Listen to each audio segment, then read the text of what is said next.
दोस्तों, जब भी आप किसी प्रॉपर्टी को परचेज करने जाते हैं तो एक बयाना एग्रीमेंट होता है, एग्रीमेंट टू सेल, जिसमें कुछ अर्नेस्ट मनी जमा कराए जाते हैं और रजिस्ट्री के लिए एक टाइम फिक्स किया जाता है।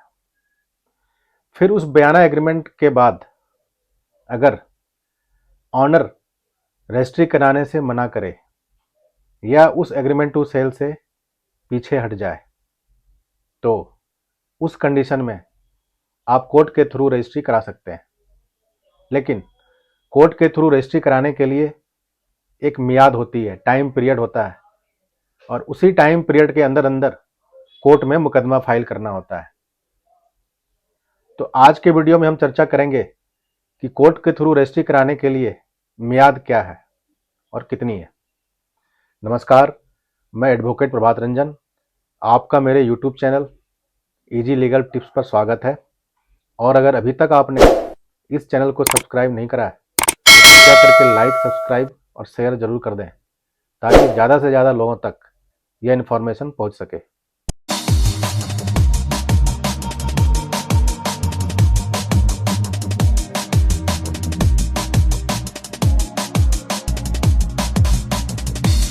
जब भी आप प्रॉपर्टी परचेज करने जाते हो तो रजिस्ट्री कराने से पहले एक बयाना एग्रीमेंट होता है, एग्रीमेंट टू सेल, जिसमें कुछ अर्नेस्ट मनी जमा कराए जाते हैं और सर्टन कुछ टर्म्स एंड कंडीशंस लिखे जाते हैं और साथ में रजिस्ट्री कराने का टाइम फिक्स किया जाता है। लेकिन कुछ बयाना एग्रीमेंट ऐसे भी होते हैं जिसमें रजिस्ट्री के लिए कोई टाइम फिक्स नहीं किया जाता, या फिर प्रॉपर्टी अगर लीज होल्ड हो तो वहाँ पर कंडीशन यह रखा जाता है कि जब वह फ्री होल्ड होगा तब उसकी रजिस्ट्री कराई जाएगी। अब अगर इस बयाना एग्रीमेंट के होने के बाद ऑनर, दूसरी पार्टी, रजिस्ट्री कराने से मुकर रही है, पीछे हट रही है, तो उस केस में आपके पास क्या रेमेडी है? उस केस में आपके पास एक ही रेमेडी बचता है, कोर्ट जाना, कोर्ट के थ्रू रजिस्ट्री कराना। लेकिन कोर्ट के थ्रू रजिस्ट्री कराने की भी एक मियाद होती है, लिमिटेशन होती है, टाइम पीरियड होता है, जिसके बाद आप कोर्ट नहीं जा सकते। तो आर्टिकल 54 लिमिटेशन एक्ट 1963 कहता है कि अगर बयाना एग्रीमेंट में टाइम पीरियड फिक्स किया गया है तो उस टाइम से 3 साल के अंदर अंदर मुकदमा फाइल किया जा सकता है। और अगर टाइम पीरियड फिक्स नहीं है तो यह लिमिटेशन उस दिन से स्टार्ट होगा जब आपको यह पता चल जाए कि अगली पार्टी बयाना से एग्रीमेंट को पूरा करने से मुकर रही है।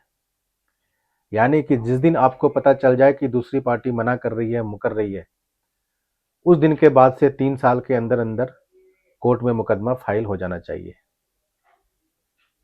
अब इसी सब्जेक्ट पे एक सुप्रीम कोर्ट का हाल ही में जजमेंट आया है, Shabbir versus Anjum, civil appeal number 6075/2023। इस केस में क्या होता है, एक एग्रीमेंट टू सेल होता है, साल है 1975। उस एग्रीमेंट टू सेल में कंडीशन रखे जाते हैं कि ऑनर एग्रीमेंट टू सेल के बाद 8 दिन के अंदर अंदर सेल परमिशन के लिए डीएम के यहाँ एप्लीकेशन देगा और सेल परमिशन मिलते ही वह इंटीमेट करेगा परचेजर को। फिर दोनों ही party within 15 days registry को पूरा करेगा। अब इस केस में ऑनर 8 दिन के अंदर अंदर सेल परमिशन के लिए अप्लाई नहीं करता, वो अप्लाई ही नहीं करता है। अब 6 साल, ऑलमोस्ट 6 साल बीत जाने के बाद परचेजर कोर्ट में मुकदमा फाइल करता है निचली अदालत में, suit for specific performance, court से रजिस्ट्री कराने के लिए।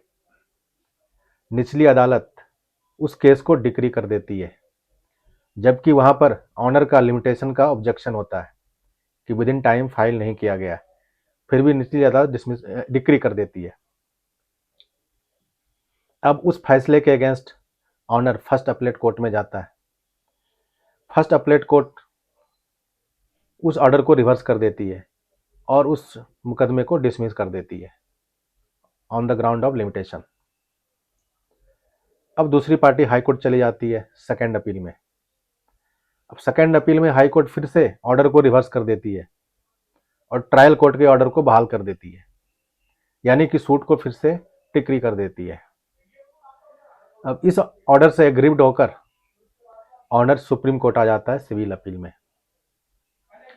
ऑनर यहां पर अपनी दलील रखता है कि बयाना एग्रीमेंट होने के बाद परचेजर ने कभी इच्छा नहीं जताई, कभी इंटरेस्ट नहीं दिखाया खरीदने के लिए, और वो कभी खरीदने को इच्छुक नहीं था, इसीलिए उन्होंने सेल परमिशन के लिए अप्लाई नहीं किया। ऑनर यह भी कहता है कि उसका यह सूट टाइम बार्ड है, यानी कि 8 दिन के अंदर अंदर जब सेल परमिशन अप्लाई नहीं हुआ तो लिमिटेशन वहीं से स्टार्ट हो गई और वहां से 3 साल के अंदर अंदर मुकदमा फाइल नहीं किया गया। परचेजर की दलील होती है कि चूंकि ऑनर ने एज पर एग्रीमेंट 8 दिन के अंदर अंदर अप्लाई नहीं किया और ना ही उस एग्रीमेंट में कोई टाइम पीरियड फिक्स था रजिस्ट्री के लिए, तो उसका मुकदमा जो है विद इन टाइम है। सुप्रीम कोर्ट दोनों ही पार्टियों के दलील सुनती है और supreme court article 54 limitation act का हवाला देते हुए कहता है कि इस केस में ऑनर ने जब 8 दिन के अंदर अंदर सेल परमिशन के लिए अप्लाई नहीं करा तो परचेजर को विजिलेंट होना चाहिए था, उसके बाद ही परचेजर को नोटिस इशू कर देना चाहिए था ऑनर को, जो कि उसने नहीं किया। अब चूंकि एग्रीमेंट में एक क्लाउज ये भी था कि अगर वो 8 दिन के अंदर अप्लाई नहीं करता तो परचेजर कोर्ट जा सकता है, तो सुप्रीम कोर्ट ने कहा कि जब उसने 8 दिन के अंदर अंदर अप्लाई नहीं करा और फिर आगे इंटीमेट भी नहीं करा तो परचेजर के लिए लिमिटेशन वहां से स्टार्ट हो गई और वहां से उसके पास 3 साल का टाइम था, जो कि उसने 3 साल के अंदर अंदर मुकदमा फाइल नहीं करा। तो इस तरह से नीचे का जो सूट है वो टाइम बार्ड है और इस तरह से सुप्रीम कोर्ट ने निचली अदालत के फैसले को पलटते हुए परचेजर के मुकदमे को खारिज कर दिया। तो इस तरह से आज आपने देखा कि एग्रीमेंट टू सेल के केस में कोर्ट आप कितने दिनों के अंदर अंदर जा सकते हैं। अगर आपने भी किसी प्रॉपर्टी का बयाना एग्रीमेंट या एग्रीमेंट टू सेल करा है तो आप सबसे पहले उस एग्रीमेंट के कंडीशंस पर जाएं कि उसमें कितना टाइम पीरियड निर्धारित है और निर्धारित है भी या नहीं। अगर टाइम पीरियड निर्धारित है तो वहां से आप 3 साल के अंदर अंदर फाइल कर सकते हैं, और अगर एग्रीमेंट टू सेल में कोई टाइम निर्धारित नहीं है तो आप उस समय के बाद से 3 साल के अंदर फाइल कर सकते हैं जब आपको पता चल जाए कि दूसरी पार्टी एग्रीमेंट को पूरा करने से मुकर रही है। आज के वीडियो में इतना ही। धन्यवाद।